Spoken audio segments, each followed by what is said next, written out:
Talk to the archon whenever you are troubled.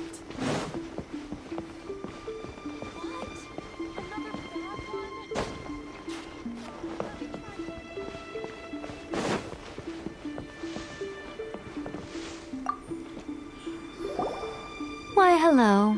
If it isn't the triumphant traveler. And why might you be visiting the shrine? A sign of piety, perhaps? You literally told us to come meet you here! I was just joking. I've been waiting for you. Seems like someone's in a pretty good mood. Mm-hmm. Catching up with an old friend I hadn't seen in years was truly delightful. By the way, I heard that you had a duel before the throne, with a Fatui Harbinger no less. Courageous and astute.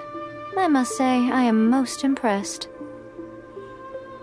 Defeating Signora head-on in a duel means that your strength exceeds my expectations. Still, you did end up victorious. I gather congratulations are in order. Sure feels good to finally thwart the Fatui plan for once. They caused plenty of trouble along the way, but at the very least, they didn't get their hands on another Gnosis. Wait a second. Did you say Gnosis? As in, the little thing that looks something like a chess piece? Yep, that's the one. You've seen one too? Gnosis belong to the Seven. They're what keep them connected to Celestia. Oh. What's wrong? I handed that over. You did what now? Well, how else was I supposed to save your skin from the Balladeer exactly? The Balladeer is number 6 of the Fatui Harbingers. In terms of strength, he is superior to Signora. I'm not the kind of person who risks life and limb for any old reason.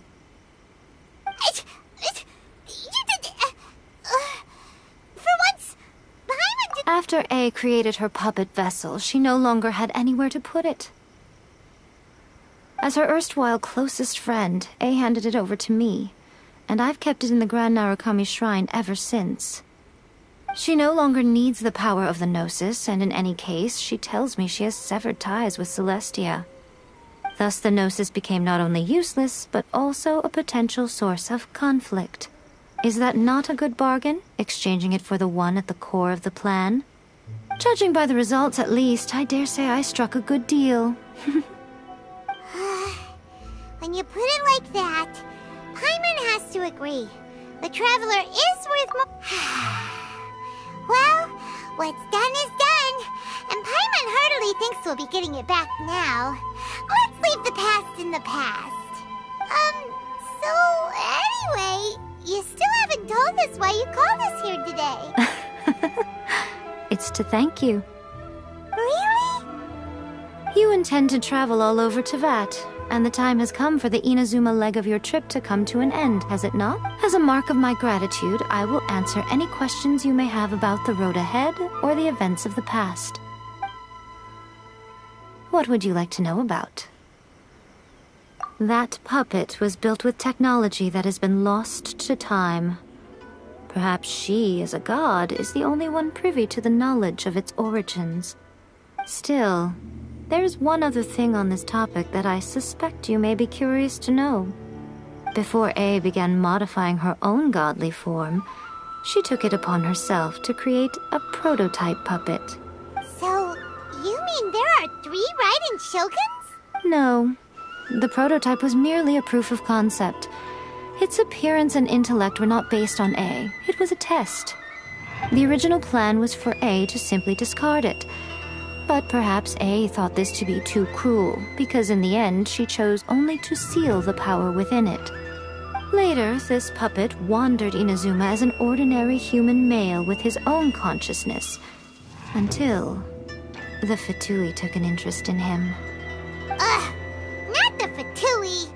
Some eccentric geniuses in the ranks of the Fatui made adjustments to the prototype, not only unsealing his power, but very likely rendering him even more formidable than his original specifications. The object of divine creation is now the one who has taken possession of the Gnosis.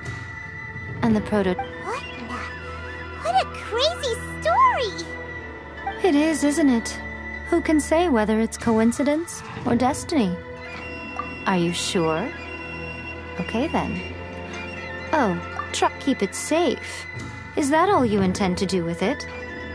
There was me thinking that you might hang it around your neck to show off to the world, telling everyone who inquired that it was given to you by none other than Yae Miko, the wise... Who in their right mind would do that? Okay, I'll stop.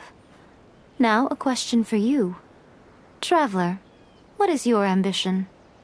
I see. But that is merely a small goal, based on what preoccupies you here and now. Your ambition should be something that transcends the world below and the starry sky above. Something that shines in unison with fate itself.